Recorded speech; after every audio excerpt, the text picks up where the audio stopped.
Welcome to Psyche Talks. This is the deep dive, where we take a stack of sources, articles, research our own notes, and dive deep to extract the most important insights just for you. Think of it as a shortcut to being well-informed, providing surprising facts, and just enough context to keep you hooked. And today, our deep dive takes us into a question humanity has pondered for millennia. What truly drives human flourishing? Where do happiness and meaning actually come from? Yeah, and we're pulling wisdom from across time, specifically drawing on source material that blends powerful ideas from, well, ancient philosophy and religion with findings from modern psychological science. It's a really rich blend. Our mission in this deep dive is to navigate through this material and pinpoint the core drivers of human flourishing, but also, and this is important, to shine a light on the often hidden obstacles we ourselves place in our own paths. Right. It's not just about the external factors. Exactly. So we're going to explore some fundamental concepts about how your mind works, the surprising role of your social connections, and ultimately, what the sources suggest is the real secret, maybe, to a life well lived. Okay, let's jump in. Let's start by looking inward at something that thinkers have observed for centuries, right? This persistent feeling of an internal struggle, a kind of divided self. Absolutely. It's a theme that echoes through history. You have St. Paul writing about the conflict between the flesh and the spirit. Benjamin Franklin advised letting reason hold the reins when passion drives. Right. Plato famously used the metaphor of a charioteer that's our conscious reason trying to control two horses. The two horses, yeah. One noble, representing our higher impulses, and the other unruly, representing our appetites and desires. And much later, you see echoes of this in Freud's model, don't you? Yeah. With the ego trying to navigate the demands of the id and the superego. Precisely. And what's fascinating is how modern psychology kind of validates this ancient intuition with the dual process theory. It describes two main systems in your mind. There's the automatic system, Okay. which is very much like Plato's unruly horse, or what the source material calls the elephant. The elephant. It's intuitive, effortless, emotional, and drives our gut reactions, impulses, desires, all that stuff. And then the other system. Then there's the controlled system, the writer, which is conscious, effortful, and rational, the part of you that plans, calculates, and thinks logically. Okay, the rider and the elephant. And the really surprising, perhaps humbling insight here is that the writer, your conscious reasoning, often has less control over the elephant, your automatic responses and passions, than you probably think. Less control. How so? Well, it's not really a king sitting firmly on the elephant's back. It's more like an advisor. Or, as the philosopher David Hume put it, reason is and ought only to be the slave of the passions. Slave of the passions. Well, yeah. It's often there just to justify or find ways to get what the elephant already wants. So the rider is kind of making excuses for the elephant sometimes. Sometimes, yeah. Or rationalizing. This fundamental imbalance is key to understanding something we all struggle with: weakness of will. Ah, okay. Like knowing you should go to the gym. Exactly. Why do you know you should do something? Go to the gym, eat the healthy meal, resist that impulse buy, but find yourself doing the opposite. Yeah. The writer knows the plan, has the rational argument, but the elephant is powerful, driven by different desires or automatic habits. Your rational brain can tell you what's best, but it doesn't always have the reins. That makes a lot of sense. It's not just about big decisions either, is it? Not at all. This automatic system influences countless smaller actions. The source describes these incredible studies on automatic processes like stimulus control. Stimulus control. Yeah, like simply being exposed to words related to rudeness can unconsciously make you more likely to interrupt someone. Really? Without you even realizing? Without you realizing. And words related to politeness prime you to be more patient. Your environment is subtly nudging your behavior below conscious awareness. Wow. That's kind of unnerving. It is a bit. And then there's the phenomenon of mental intrusions, what Edgar Allan Poe called the imp of the perverse. The imp of the perverse sounds mischievous. It's that sudden, inexplicable urge to do something harmful or inappropriate, like, the fleeting thought of steering your car into oncoming traffic. Oh, right. That flash of a weird thought. Exactly. And Dan Wegner's ironic process theory explains why trying not to think about something. Like the classic, don't think of a white bear. Exactly. It actually makes you think about it more. A part of your mind is automatically monitoring for the forbidden thought, and in doing so, inadvertently brings it to mind. So trying not to do something can backfire. It often does. And these automatic processes, heavily driven by emotion, aren't just quirks. They're fundamental. As neuroscientist Antonio Damasio's research highlights, our rationality isn't purely logical. It relies heavily on this sophisticated emotional base. So feelings are crucial for thinking straight. Absolutely. Without feelings guiding us, even simple choices can become paralyzing. Okay, so our inner world is clearly this complex, sometimes chaotic place. The conscious writer is often playing catch-up to the powerful automatic elephant. It's a good way to put it. Which brings us to another ancient idea found across wisdom traditions, that life itself is but what you deem it. Marcus Aurelius said that. Mm-hmm. Or Buddha's teaching that our life is a creation of our mind. It's the powerful concept that your interpretation of events fundamentally shapes your reality. Exactly. And you see this idea strongly echoed in modern self-help and therapeutic approaches, right? Focusing on changing interpretations, reframing experiences. Absolutely. Think of Boethius in prison, writing The Consolation of Philosophy. He used reason, guided by Lady Philosophy, to see his misfortunes from a higher, more philosophical perspective, reframing his situation. But here's the challenge, and this loops back to the writer and elephant. If it's just about changing your mind, why are those moments of sudden insight or firm resolutions so incredibly difficult to maintain long-term? Yeah. The New Year's resolution problem. Right. You decide to adopt a new positive outlook, but weeks or months later, you often find yourself back in familiar negative patterns. Why is that?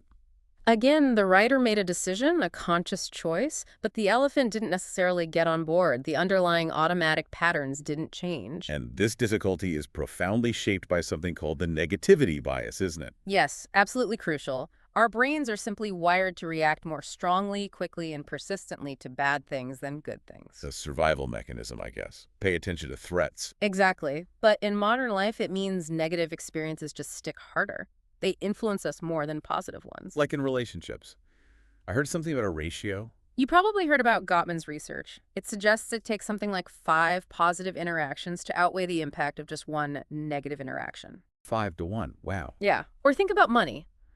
Losing, say, $100 stings far more than gaining $100 feels good. That's definitely true. So this built-in bias makes simply willing yourself to see everything positively incredibly difficult.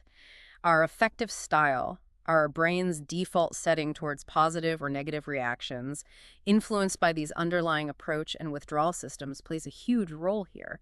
Some people are just naturally more tilted one way than the other. So if we can't just will the elephant to be positive, how do we actually influence this powerful automatic system? How do we change our deeply ingrained deeming?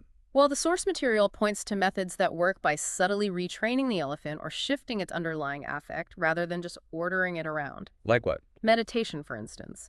It's a practice that helps you gain some distance from the automatic stream of thoughts and emotions. It helps to sort of tame the elephant over time. Tame the elephant. I like that. It can reduce the intensity of negative thoughts and gradually improve your overall affective style. Okay, meditation. What else? Cognitive therapy, or CT, developed by Aaron Beck, is another really powerful approach. It directly targets the patterns of thinking driven by the automatic system. The negative thought patterns. Exactly, particularly the distortions common in depression, things like personalization, where you blame yourself for things outside your control, or overgeneralization, seeing one bad event as a sign of never-ending badness, arbitrary inference, jumping to negative conclusions, magnifying negatives, thinking in black and white. Right, those mental traps. CT trains your conscious writer to spot these automatic distortions and gently challenge them. It helps the elephant learn new, less negative pathways over time. So the writer learns to guide the elephant better. In a way, yes. And interestingly, the sources even touch on chemical means, like certain medications. Prozac is mentioned. Right, adjusting brain chemistry. Which can adjust your affective style more directly. And this raises profound questions about, what authenticity means. If our natural biases, our sort of cortical lottery, so strongly shape our experience, is adjusting that baseline somehow inauthentic? Or is it compensating? That's a deep question. Compensating for a natural bias. It's something to think about. Sometimes adjusting that baseline can be a valid path towards a more balanced outlook for some people. Okay, so we've explored the inner world, the divided mind, the writer and elephant, negativity bias. But human flourishing isn't just an internal state, right? We are profoundly social creatures. Absolutely fundamental. Which brings us to a principle found across nearly every culture and time period: reciprocity. The golden rule. The golden rule, exactly. Do not wish for yourself what you do not do to others. Central to figures like Confucius, Rabbi Hillel. It's everywhere. And this isn't just a nice ethical guideline, is it? It's deeper than that. Much deeper. It's hardwired into our nature with deep evolutionary roots, reciprocal altruism. Helping others with the expectation they might help you later. Precisely. That, alongside kin altruism, helping relatives, was absolutely crucial for humans to become the ultra-social species we are. We cooperate on a scale no other species does. And some theories even link this to language, like gossip. Yeah, it's a fascinating idea. That gossip, using language to track who's cooperating and who's cheating, might have evolved partly to manage the complexities of larger social groups. It helps maintain cooperation beyond just immediate tit for tat. It might even relate to Dunbar's number. The limit on stable social relationships. Right, the cognitive limit. Language helps us keep track. Reciprocity, essentially, is like a relationship tonic. A tonic. It strengthens bonds. When you engage in reciprocal actions, whether it's exchanging favors or even unconscious things like mimicry. Like mirroring someone's posture. Exactly. That subtle mirroring increases liking and strengthens the connection. It's foundational to trust and cooperation. Okay, reciprocity is key. But if it's so fundamental and beneficial, why is navigating social life so often fraught with conflict and misunderstanding? Why is it so easy, as the saying goes, to see the speck in your neighbor's eye, but fail to notice the log in your own? Ah, hypocrisy. Yes. Why are we so adept at spotting it in others and so incredibly blind to it in ourselves? It's a puzzle. This is where the source introduces a really powerful concept: the inner lawyer. The inner lawyer, okay, related to the writer. Very much so. Remember the writer, our conscious, rational mind. When it comes to moral judgments or explaining our own behavior, it often doesn't act like a neutral judge seeking truth. It doesn't. What does it do? Instead, it's like a lawyer hired by the elephant's gut feelings or automatic moral intuitions after the fact. After the fact. Yeah. We feel something is right or wrong based on an automatic emotional response the elephant reacts, and then our writer gets busy fabricating rational-sounding reasons to support that feeling. So the reasoning comes after the judgment. Often, yes. The source uses the famous example of people intuitively feeling that sibling incest is wrong, even in a hypothetical safe scenario, and then struggling to come up with logical reasons why. Their inner lawyer is working overtime to justify a gut reaction. Moral argument is often post hoc justification. Wow.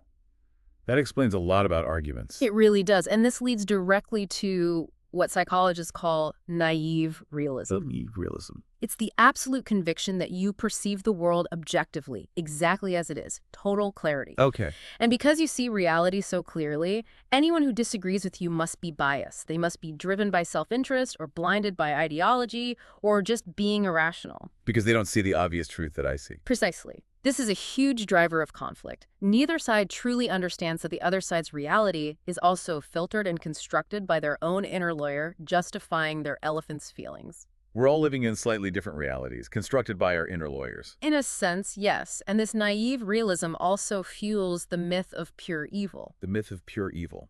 Our tendency to see opponents as entirely bad, motivated solely by malice, ignoring any complexity or their own perceived justifications.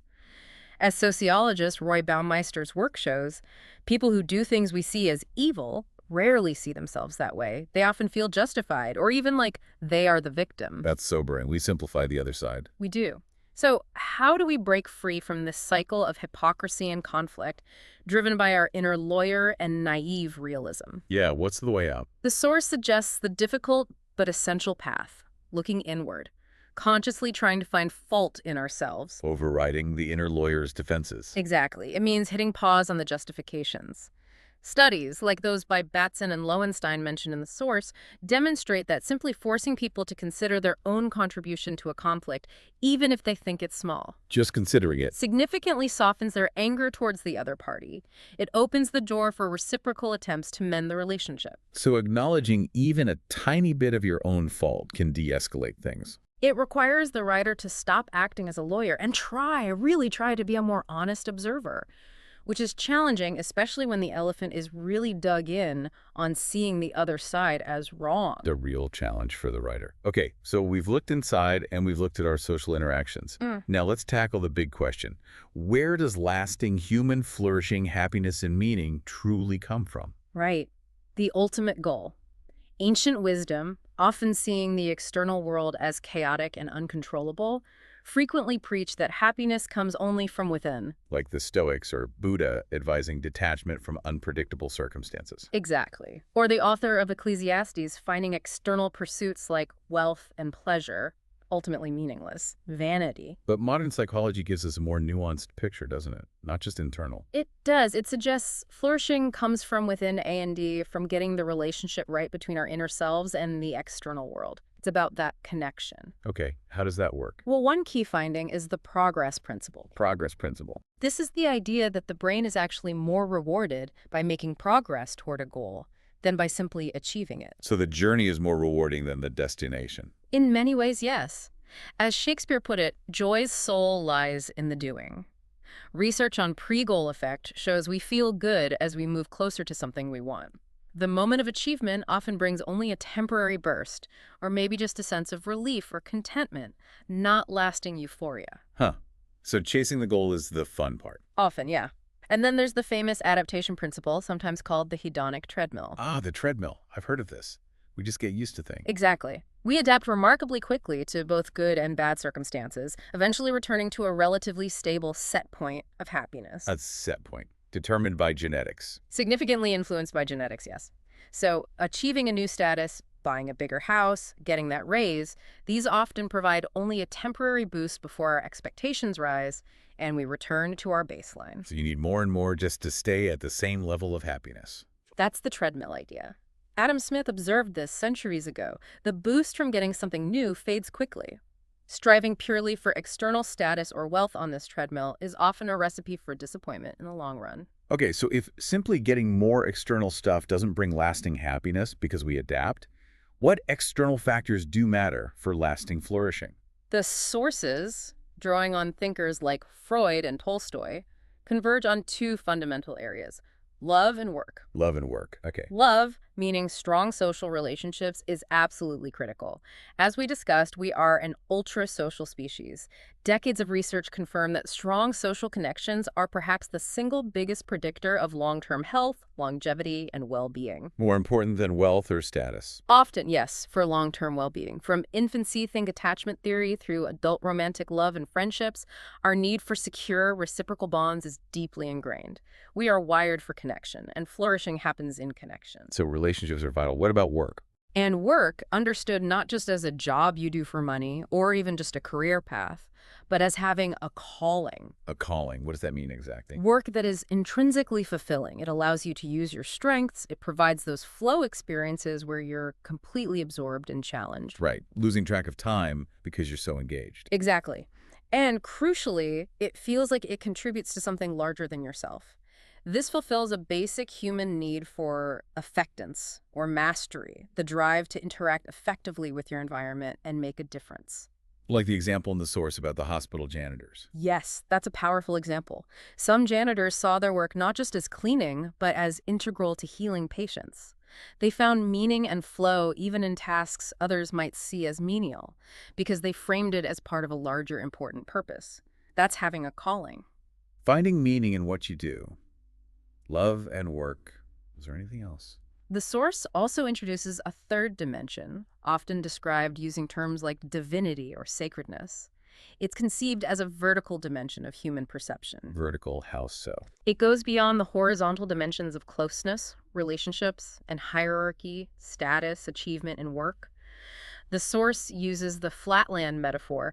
Imagine being a 2D creature encountering a 3D sphere passing through your world.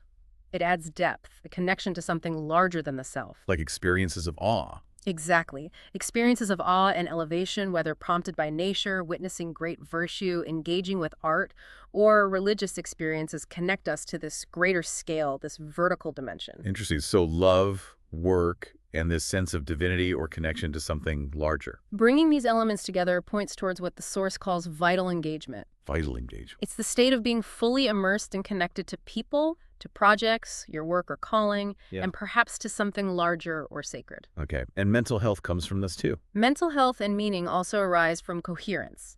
This means aligning the different levels of your personality, your basic traits, your goals and adaptations, your life story, and also aligning your relationships, your connections with others, with work, and with this larger dimension. Getting everything aligned. Right. Religion, for many people, provides this powerful framework of coherence and vital engagement, connecting all these levels. This is pulling it all together. The revised understanding is what? The revised understanding, synthesizing ancient wisdom and modern science, seems to be this. Happiness doesn't just come from within, by sheer force of will, and it certainly doesn't come just from without, by acquiring things or status. It comes from between. It arises from getting the relationships right, the vital engagement between yourself and other people, between yourself and your work or meaningful activities, and potentially between yourself and something you perceive as larger or sacred. Happiness from between. I like that. It emphasizes the connections. Exactly. Finally, let's briefly touch on the role of adversity and virtue.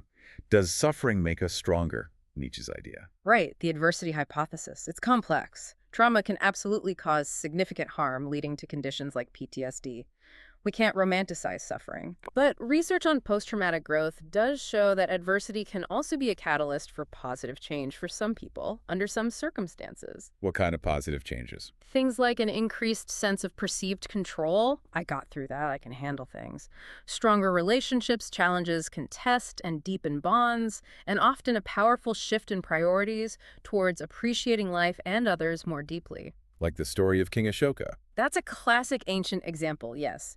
Transforming after witnessing the horrors of war. But is great adversity necessary for the highest levels of growth, or just possible? That's the debate between the strong and weak versions of the hypothesis. Maybe great adversity isn't strictly necessary, but navigating significant challenges can force a reevaluation of goals and perspectives, potentially knocking us off that hedonic treadmill and opening us up to deeper forms of meaning. And making sense of it is key. Absolutely. Adversity is deeply connected to meaning-making. Trauma can shatter our existing belief systems, forcing us to rebuild and find a new sense of purpose, often involving finding some kind of higher purpose or benefit in the struggle. James Pennebaker's studies on writing about trauma show that the act of sense-making itself can be healing. Just trying to understand it helps. It seems to. And briefly, on virtue. The ancient view, what the source calls a thick view, saw virtue not just as avoiding bad things, but as cultivating excellences, like a garden, practical wisdom that benefits the person cultivating it. Like Ben Franklin's list of virtues he worked on. Exactly.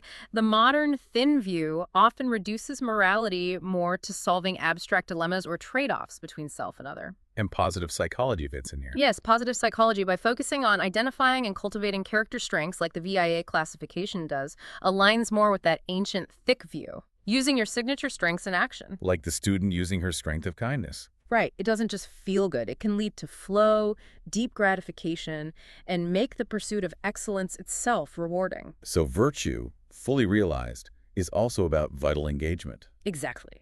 Using your strengths to connect with people, with projects beyond yourself, contributing to something larger, that's where virtue becomes a powerful force for flourishing, not just an abstract ideal. Okay.